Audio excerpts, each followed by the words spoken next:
So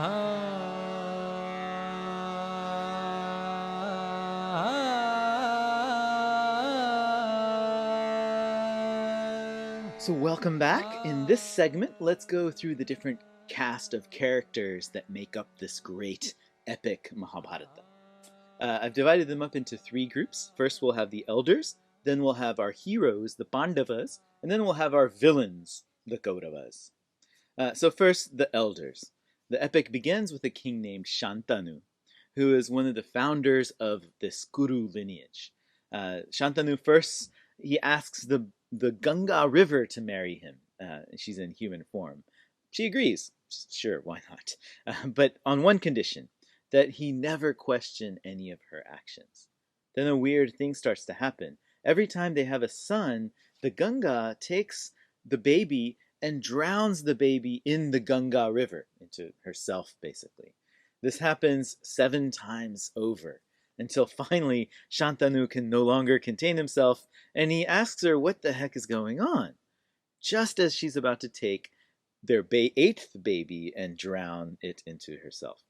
She tells him that in fact these babies happen to be a set of Vedic gods named the Vasus, who had been cursed to be born in human form, and so she's actually just helping them out by making it a quick human birth for them, and so that they can go back to heaven and go back to their job of being the gods. But since Shantanu, this fellow's stopped her from killing this last one, this fellow now has to remain in the world. And so then she takes off, goes back to heaven, since Shantanu had questioned her actions. He'd violated his promise.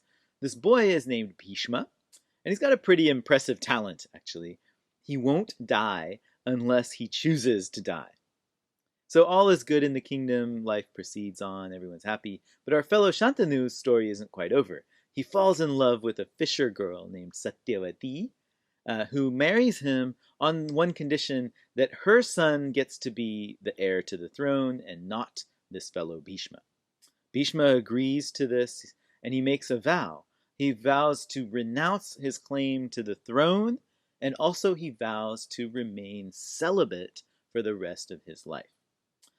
He's kind of becomes the grandfather figure in the epic. He's the one person that both the Kauravas and Pandavas equally respect. They go to him to consult, to get advice, but he never ends up having any actual decision-making power in the story, since he's renounced his kingship.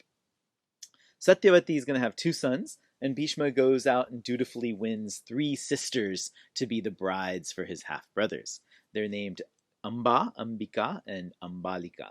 One of them, Amba, it turns out, is already spoken for. She's engaged and in love with another prince. So Bhishma, kindly lets her go free, but eventually this is going to come back to haunt him in the end. The other 2 sisters are married to the 2 brothers, but the brothers unfortunately die before they can have kids. So the story almost ends, actually. Now it turns out that Satyavati, the fisher girl, had actually had another son before she got married out of wedlock. She had had a one-night stand with a Brahmin sage and had a son who was named Vyasa. Yep, you guessed it. He's actually the author of our epic, right? And so because he's kin to those 2 dead princes, Vyasa steps in as a kind of sex surrogate with these 2 wives. He gives each of them a son. With the elder, he has a son named Dhritarashtra, who's born blind. With the other, he has a son named Pandu, who's born pale.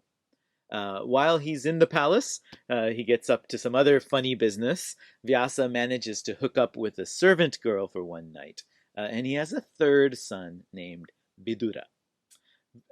Being the son of a maid, Vidura has no official courtly social standing or power, but he always has really good advice. He's a smart fellow.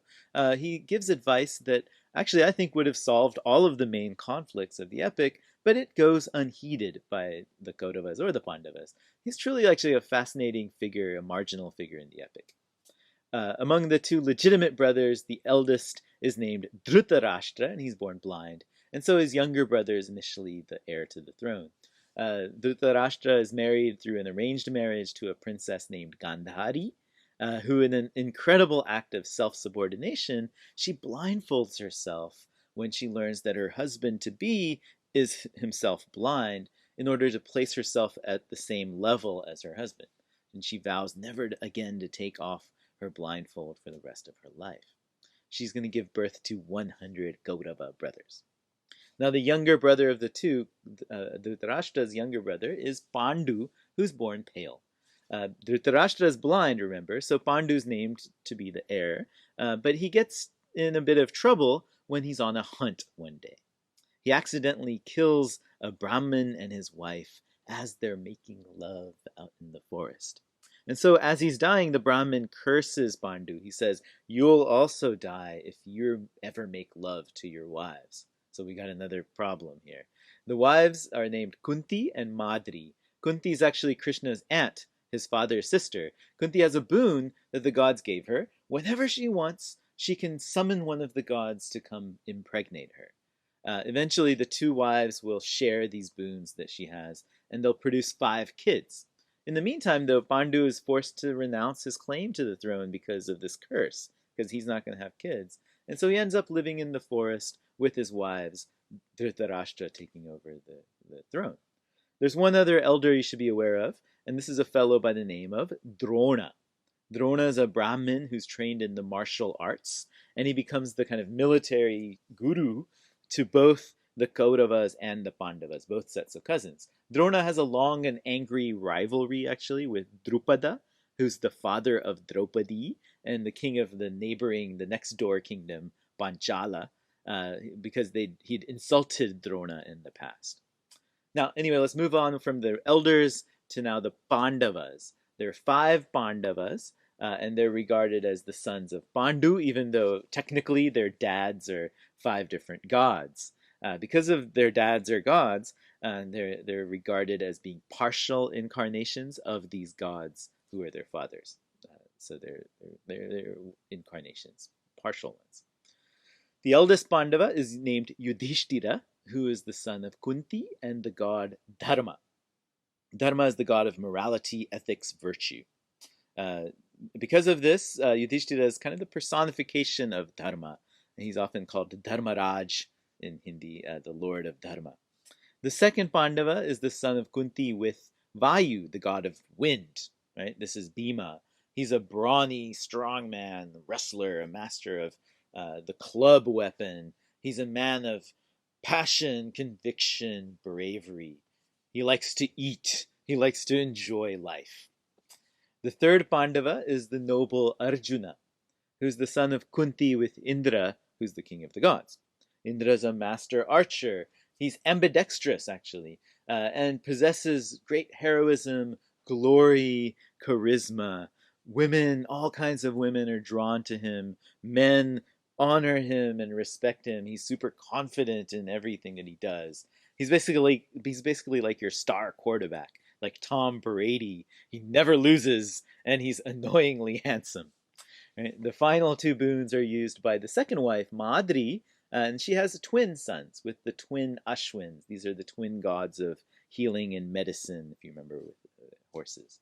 They're Nakula and Sahadeva. Unfortunately, their personalities don't get really fully developed in the epic. Nakula seems to be a good-looking fellow.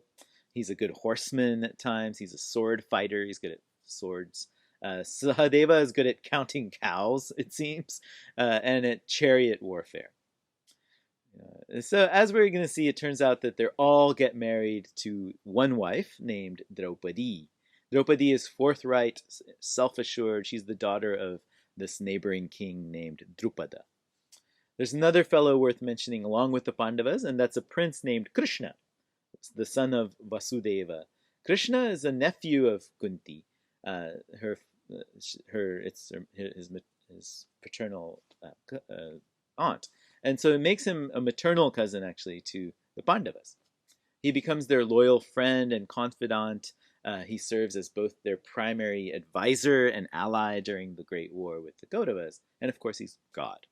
Right? Now, who are these Kauravas? Like I mentioned, there's 100 of them.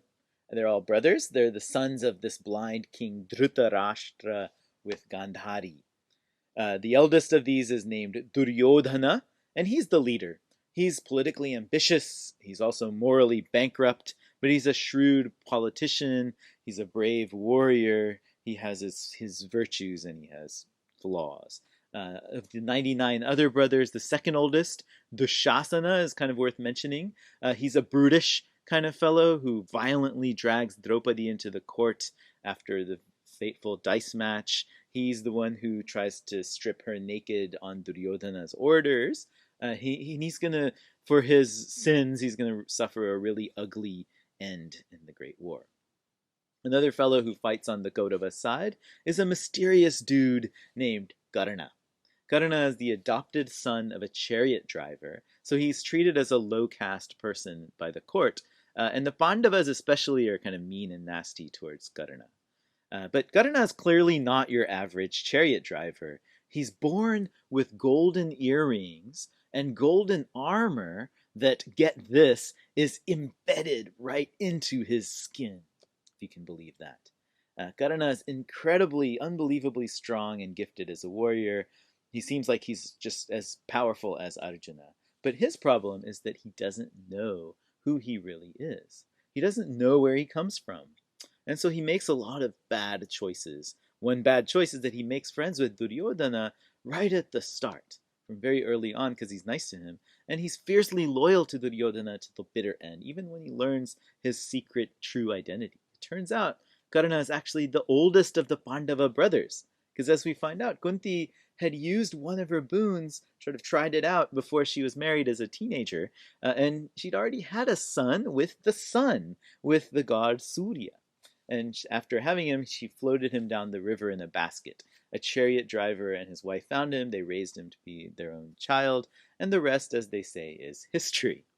Another person allied with the Kauravas is a fellow named Ashwatthama, who's the son of Drona, that guru to both the Kauravas and Pandavas. Ashwatthama is a Brahmin, but he's a dedicated devotee of Shiva. He does a lot of ascetic practices, and he's acquired a magic weapon from Shiva that can destroy the entire universe in one fell swoop. This Pashupata weapon is going to come into play at the end game of the epic. Also, he has a jewel, I should mention, embedded right into his forehead. Finally, the Kauravas have a maternal uncle named Shakuni, who's an expert at gambling, and he knows how to cheat at dice. He's the one who defeats Yudhishthira and wins all of the property for the wicked Duryodhana. He's Gandhari's brother, actually. He's their uncle, maternal uncle, and he's a fierce warrior as well as a cheat and a scoundrel. So that's the Pandavas, the Kauravas, the elders, and how they are characterized in the epic. We're almost ready to start reading book 1. Get ready. But before we do so, there's one more set of issues to talk about, and that's the various ways that we can interpret what's going on in the epic as we're reading it. So that's what we'll be doing right after a break, so stick around.